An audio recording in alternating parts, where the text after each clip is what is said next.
Are engineers the heroes of the sustainability story?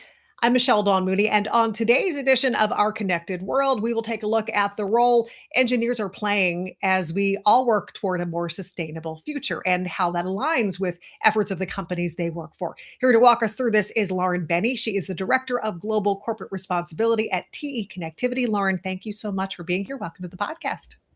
Thank you so much, Michelle. Happy to be here. Yeah, looking forward to getting into the conversation. So, you work with a lot of engineers at TE Connectivity, about 10,000 around the world, I think. So, I'm sure you have plenty of conversations with them about sustainability. So, what are you hearing from them right now? Why is it so important to them? Well, thank you, Michelle. Engineers really become engineers to solve problems. And increasingly, one of the most important problems that we have to solve right now is how can we be mindful of the environment while continuing to innovate? And so when I work with engineers, I really see a mindset shift of them applying their great knowledge and problem solving skills to really innovate in a more sustainable way. And for example, I think we can see some of this in new technologies like AI, where the real opportunity is building the underlying infrastructure in a way that is efficient and powerful as it is sustainable. So when I talk to our young engineers, we have an annual survey that we do called the Industrial Technology Index at TE. And just 2 years ago, we found that over 50% of young engineers said that they are prioritizing sustainability in their work. And then this year, we could see that AI is serving as an enabling technology to advance sustainability goals, with nearly all of the engineers responding that using AI and automation is a way to advance sustainability in their work. So I think we can see behind this innovation, engineers are really working on solutions that can deliver more sustainable outcomes. Yeah, and that really is exciting to think about that. But these engineers do have to focus on the job at hand, especially at a B2B company like TE. Are manufacturers coming to you asking for more sustainable products?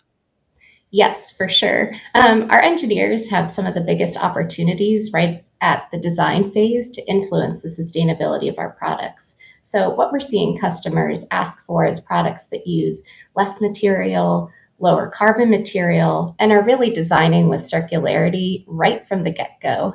And by designing for sustainability, engineers can really help advance their sustainability goals of their customers, optimizing for things like performance, safety, quality, and efficiency, while also reducing the environmental impact and building trust with those customers because they're meeting them where they are. They're delivering a solution that's really impactful and focused on the sustainability priorities that both the company and the customer share. So we see that in the design phase with our engineers. And then from the manufacturing side, we can really see that reducing energy use, water consumption, and waste is really key to building a sustainable process in our own sites and manufacturing.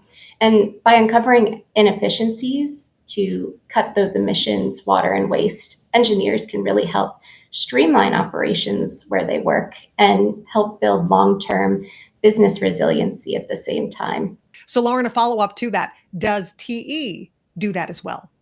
Yes, for sure. So at TE, we have a Design for Sustainability Center of Excellence, and it really brings together best practices for our engineers to make more sustainable design choices right from the beginning that's right for their project and for their customer. You can think of it like a menu of options that our engineers can deploy to make those more sustainable choices. And we also have a goal to reduce our scope 1, 2, and 3 carbon emissions and reduce our water usage and reach zero waste to landfill in our operations as well. So we're really living those values every day. And you talk about the importance of customer relationship, that one on one interaction between two businesses feels like an important part of driving sustainability. But I want to pull back to look at the global picture for a minute.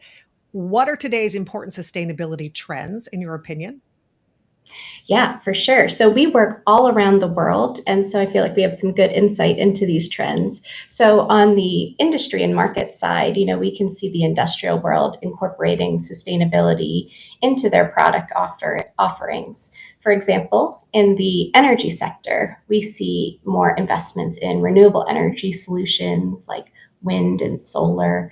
In the automotive space, we're seeing the electrification of everything related to transportation. And then in data centers that power AI, we're seeing a drive for greater efficiency, scale, and cooling capabilities. And what I love about this is that engineers really sit at the heart of all of these innovations and create those more sustainable products that in turn create a more sustainable future through these technologies. I've also seen the role of sustainability change. It's really become a strategic value driver for businesses, and sustainability professionals are embedding across business and contributing to the growth of the company. I will say, like many areas of business, we've had to contend with volatility and changes in the markets, but this has only really driven us to have more focused programs and stronger outcomes. For example, when we launched our One Connected World strategy 5 years ago for TE, we really centered it on making sustainability measurable and scalable across our operations and products, with a clear focus on stakeholder priorities and business value. So, because of this, we're seeing some great progress, and we've exceeded our goals around greenhouse gas emissions reduction, water and waste reduction, and safety performance halfway through our timeline. So we're working towards 2030, still a lot of progress to go. But we can definitely see that as we embed more closely in the business and work with our partners and customers, it's only increased and made our performance stronger. And Lauren, you're talking about the trends right now, but we know that we live in a world where change is the constant. So, how do you see the sustainability efforts of companies evolving in the next coming years? For sure. Like everything, we are definitely seeing these challenges and opportunities as they come up ahead. When we talk about building a more sustainable future in industrial technology, I think the key shift I'm seeing is really moving from that aspiration, so companies putting out aspirational goals, to truly execution driven by things like customer expectations, the real need for efficiency and resiliency in your business, and just greater innovation across all of these industries. So, engineers can really think about it as a focus on business value and innovation as it relates to sustainability, just as they do in their everyday work.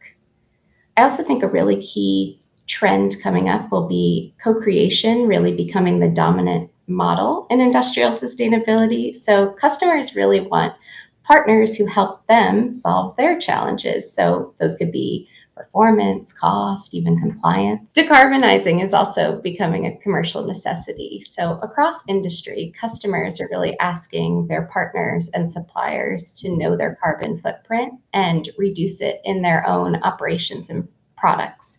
This is why having strong partnerships with your supply chain and also really strong data around your operations and supply chain is really key. How important would you say are the roles of the engineers and people when it comes to sustainability efforts here? Michelle, so important. As much as we talk about technology and innovations, which are really important, it's also really the people and the engineers that are at the center of our progress. And that's why the social side of sustainability is equally as important. Things like safe working conditions, the well being and inclusion of our employees, and also giving back to our communities to help ensure our engineers can continue to innovate and thrive.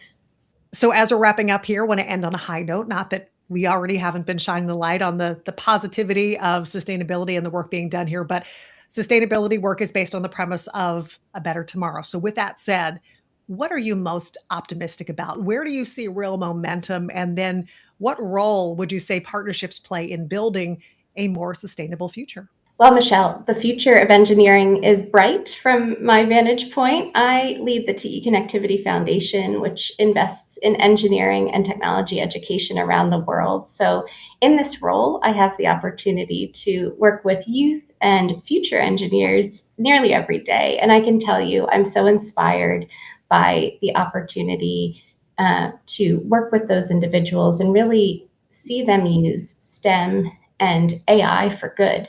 It's really awesome to see how they're already using their knowledge, skill sets, and passion to innovate in this way and use these technologies to find sustainable solutions that can help their communities already. I'm also really encouraged by the scale of progress. Sustainability touches every aspect of business, and the scale can be really impactful and powerful. If we get this right, sustainability becomes an accelerator for innovation, for better products, more resilient supply chains, and smarter use of resources. Truly a competitive advantage for companies. And finally, you mentioned at the beginning of this podcast the word heroes, and I think that's a really great term. Everybody really wants to feel like they're contributing to a better world in the work that they're doing. And with some of the trends we discussed, providing value and scale to customers and bringing our company's purpose to life through the innovations that we deliver, it really means that the work that we all do matters and really contributes to a safer, more sustainable, productive, and connected world. And I want to thank you for contributing. Lauren Benne, Director of Global Corporate Responsibility at TE Connectivity. Definitely a bright light on the work that's already being done and exciting to see what happens in the future. So thank you for being here. Thank you for your time, Lauren. Thank you, Michelle. And I want to thank all of you for tuning in and listening to the Our Connected World podcast. And of course, you can go to te.com/sustainability for more information there and resources. And if you like the conversation that you heard today, we encourage you to subscribe to the podcast so you can hear more engaging conversations like the one you heard with Lauren. I'm your host, Michelle Dawn Mooney. Thanks again for joining us. We hope to connect with you on another podcast soon.